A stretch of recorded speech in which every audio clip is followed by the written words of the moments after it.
Vriend, hier berei ek 'n maaltyd voor vir my familie vir vandag en môre, want ons het kennisgewing gekry dat die krag môre weer gaan afwees.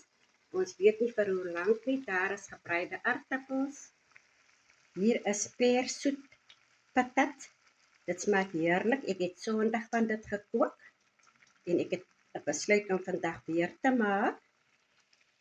En hier is 'n pot hoendervleis met aardappels. En ek het my nie laat agtersit van die feit dat ek nie rys in my kas het nie, want hier het ek lentils ingesit, soos u kan sien. Hier het ek lentils ingesit. En basil, bay leaves, not basil, bay leaves.